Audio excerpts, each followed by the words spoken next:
جیسا کہ طریقہ ہے رخصت اہل بیت مدینے سے، آئے رات کی تاریکی میں 27 اور 28 کی درمیانی رات سید الشہداء نے مدینے کو چھوڑا اور 3 شعبان کو سید الشہداء مکے پہنچے، اور 8 ذی الحجہ کو سید الشہداء نے مکہ چھوڑا اور کوفے کی طرف روانہ ہوئے۔ خطبہ بڑا عجیب دیا سید الشہداء نے مکہ چھوڑنے سے پہلے، اور مسلسل جو خطبے سید الشہداء نے دیے بڑے عجیب خطبے کہ اس میں سید الشہداء اپنی شہادت کا مقصد مسلسل واضح کر رہے ہیں۔ رخصت سید الشہداء جب ارادہ کر لیا کہ اب مدینہ چھوڑنا ہے تو رسول خدا کی قبر مطہر پر آئے، اور راوی کہتا ہے کہ حسین ابن علی کو دیکھا گیا مازالہ، رات بھر جو حسین ابن علی رہے راکعاً اور ساجداً اور تالیاً، یا ذکر خدا میں مشغول رہے، یا رکوع کی حالت میں، یا قیام کی حالت میں، یعنی مسلسل عبادت کرتے رہے رسول خدا کی قبر کے پاس۔ اور ایک دفعہ رسول خدا کی قبر پر بیٹھ کر مناجات کی، پروردگار بحق ھذا القبر و بحق من فیہ، پروردگار تجھے اس قبر کا واسطہ اور جو ہستی اس قبر میں ہے اس کا واسطہ، پروردگار میں تیرے نبی کا بیٹا ہوں اور تیرے نبی کی بیٹی کا لاڈلا اور چہیتا بیٹا ہوں، وقد علمت ما قد نزل بی من الامر، پروردگار تو جانتا ہے کہ کون سے مشکل حالات میرے سامنے آ چکے ہیں، پروردگار میرے لیے بہترین قضاء و قدر کو مقدر فرما۔ قبر رسول خدا سے عجیب انداز میں جناب سید الشہداء رخصت ہو۔ رسول خدا ایک خاص محبت ہے جناب سید الشہداء سے، اس کے بعد گھر میں آ کر حکم دیا تمام ساز و سامان سمیٹا جائے، اور ایک مختصر سا قافلہ رات کی تاریکی میں مدینے کو چھوڑ کر مکے کی جانب حج کے ارادے سے نکلا۔ جس نے پوچھا تواریخ میں ہے، اشارہ ملتا ہے کہ کہاں کا ارادہ ہے، کہا کہ حج کے لیے ہم مکے کی جانب جا رہے ہیں، اور یہ بالکل کوئی غلط بات نہیں ہے۔ کوئی کہے کہ مولانا یہ کیوں کہا سید الشہداء نے، نیت حج تھی، عمرہ تھی، عبادت کے لیے خانہ خدا کی زیارت کے لیے جا رہے ہیں۔ اس موقع کو اگر میں آپ کے سامنے ترسیم کرنا چاہوں، اس کی تصویر آپ کے دلوں میں اور ذہنوں میں بنانا چاہوں، تو مجھے یقین ہے کہ اس میں سے شاید اکثر لوگ زیارت پہ گئے ہیں۔ جب زیارت پہ انسان جاتا ہے نا، تو امام رضا کے حرم میں نے خود دیکھا ہے لوگوں کو کہ جب نکلتے ہیں باہر تو دیکھتے ہیں زری کو، گریا کرتے ہیں، پھر آ کر بوسہ لیتے ہیں، پھر دور آتے ہیں، الوداعی زیارت پڑھتے ہیں، پھر اس کے بعد بوسہ لیتے ہیں۔ چلیے اب مسافرت کا وقت، مشہد چھوڑنے کا وقت آ چکا ہے، دل نہیں مانتا کہ کیسے زری کو چھوڑ کر انسان جائے۔ کربلا میں یہی حال ہے، نجف میں یہی حال ہوتا ہے، حتیٰ جب بس گزر رہی ہوتی ہے نجف کے سامنے سے، کوئی کہہ دے کہ دیکھو وہاں سے حرم سے گنبد نظر آ رہا ہے، تو تمام مسافر، تمام زائرین چاہتے ہیں کہ ایک جھلک دکھ جائے گنبد مطہر کی۔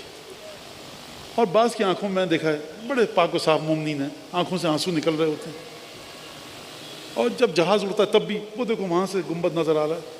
ابھی آپ 4-5 دن رہ کر آئیں، دن میں 3-4 دفعہ زیارت کرتے تھے، جی نہیں بھرا؟ نہیں مولانا، امیر المومنین کی زیارت سے کس کا جی بھرے گا؟ تو آپ مجھے بتائیے کہ سید الشہداء اور یہ جناب زینب جب بیعت نبوت سے نکلے ہوں گے تو آپ یہ مان سکتے ہیں کہ جناب زینب نے قدم آگے بڑھایا ہوگا اور ہماری میں بیٹھ گئی ہوں گی؟ دل نہیں، اس گھر سے یادیں وابستہ ہیں۔ رات کی تاریکی میں جو ماں کا جنازہ اٹھا تھا وہ اسی گھر سے اٹھا تھا، محسن اسی گھر میں شہید ہوا ہے۔ جب انسان نکلتا ہے نا، ڈھیروں یادیں ہیں جو اس کا پیچھا نہیں چھوڑتی۔ مجھے نہیں پتا کہ شہزادی نے قدم گھر سے باہر کس طرح سے رکھا ہوگا۔ اور ایک دفعہ ام سلمہ، جناب ام سلمہ سے خدا حافظی کی، اور اس کے بعد سید الشہداء نے وہ مٹی دی، کہا کہ نانی، مادر گرامی، نانی جان، یہ وہ مٹی ہے کربلا کی، جب آپ اس میں دیکھیں کہ تازہ خون جوش مار رہا ہے تو سمجھ لیجیے کہ حسین شہید ہو چکا۔ اور اس کے بعد رسول خدا کی بیٹیوں بہوؤں کو دے کر ایک ایک کر کے ناقے لائے گئے، آمادیوں میں بٹھایا گیا۔ اور ایک عجیب سلسلہ ہے. یہ قافلہ چلتا ہے، مورخین نے لکھا ہے کہ جب قافلہ چلتا ہے سید الشہداء کی ہمشیرگان اور بہنوں کے پاس کچھ نوجوان ہیں جو جاتے ہیں، کوئی ضرورت تو نہیں ہے، پانی چاہیے، خیمہ کہاں نصب کریں. تمام سید الشہداء کی بہنوں کو یہ کچھ نوجوان ہیں جو ضرورتیں پوری کر رہے ہیں. یہ کون ہے؟ یہ خوبصورت تنومند درازخط بہادر کون ہے؟ یہ ابو الفضل عباس ہے. کیا رشتہ؟ یہ حسین ابن علی کی بہنوں کا بھائی ہے. یہ خوبرو نوجوان کون ہے؟ یہ علی اکبر ہے، زینب کا بھتیجا. یہ کون نوجوان ہے جو زینب کے خیمے میں جا رہے ہیں؟ یہ دونوں بیٹے ہیں. یہ 18 نوجوان جو زینب کے خیمے میں جاتے ہیں، کوئی بھی کام ہوتا ہے، یہ کچھ بھائی ہیں، کچھ بیٹے ہیں، کچھ بھانجے ہیں. اب جب جناب زینب نے قدم باہر نکالا تو میں انیس سے مدد دوں گا اس منظر کو آپ کے سامنے پیش کرنے کی. فرزند پیمبر کا مدینے سے سفر ہے، سادات کی بستی کے اجڑنے کی خبر ہے، درپیش ہے وہ غم کے جہاں زیر و زبر ہے. گلو صفت غنچہ کمر بستہ کھڑے ہیں، سب ایک جگہ صورت گلدستہ کھڑے ہیں. تمام حسین ابن علی کے بھائی، بھانجے، بیٹے، بھتیجے بڑے ادب سے کھڑے ہیں کیونکہ امام دوسرا کی آمد ہے. ایک دفعہ انیس نے بند لکھے اور اہم ترین رخصت کو انیس نے قلم بند کیا. فرمایا اب تمام شہزادے بڑے باادب کھڑے ہیں. کیوں باادب کھڑے ہیں؟ کیونکہ اب جو بی بی قدم رکھے گی نا باہر بیت الشرف میں، یہ وہ بی بی ہے جس کے بارے میں علامہ بحر العلوم نے لکھا کہ کان الحسین، امام حسین علیہ السلام قرآن کی تلاوت کر رہے تھے. اس دخلت علیہ زینب، بی بی زینب تشریف لائیں حجرے میں. مولا نے قرآن بند کیا، مناسب مقام پر رکھا، وقام اجلالا لہا، اور پورے قد سے زینب کے احترام میں کھڑے ہوئے. امام وقت ہیں، زینب کے احترام میں کھڑے ہوئے.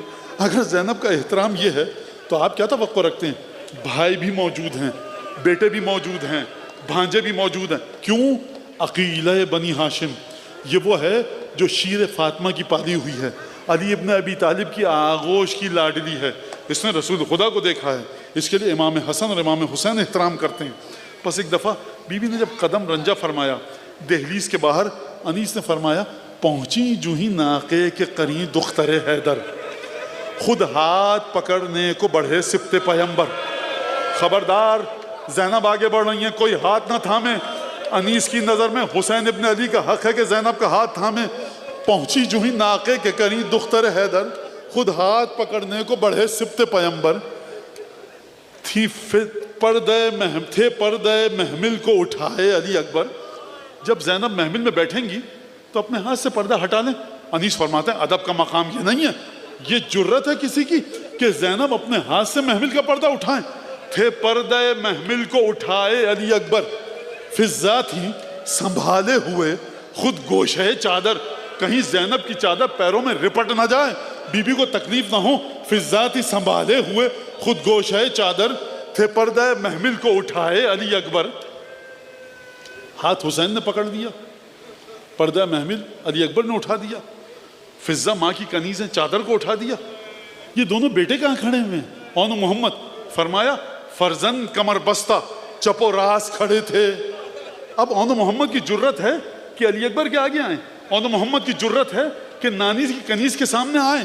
اب اون محمد کی جرت ہے کہ حسین سے کہیں کہ آقا نہیں، ہم اپنی ماں کا ہاتھ پکڑیں گے. یہ خانوادہ ادب کا گھرانہ ہے، لیکن ماں کی محمل کے پاس ہیں کہ اگر کوئی ضرورت ہو تو ہم پوری کر دیں.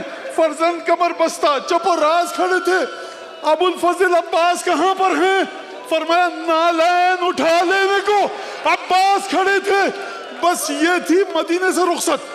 یہی رخصت مکے سے ہوئی. 32 منزلیں حسین نے طے کی، 32 مقامات پر کوفے تک، کربلا تک. خیمے عماریوں سے اترتے تھے، ناکوں سے نصب ہوتے تھے. جب بھی زینب ناقے پہ سوار ہوتی تھی، حسین سوار ہوتے تھے. حسین کی لگام علی اکبر پکڑتے تھے، رکاب عباس تھامتے ہوں گے. 18 بنی ہاشم کے جوان نزدیک ہوتے ہوں گے، حسین ذوالجناح پر سوار ہوتے ہوں گے. یہی نوجوان جاتے ہوں گے. اب پھوپھی سوار ہو رہی ہے، اب ماں سوار ہو رہی ہے، عقیلہ بنی ہاشم بہن سوار ہو رہی ہے. حسین کی بھی شان و شوکت یہی ہوتی ہوگی، زینب کی شان و شوکت بھی یہی ہوتی ہوگی.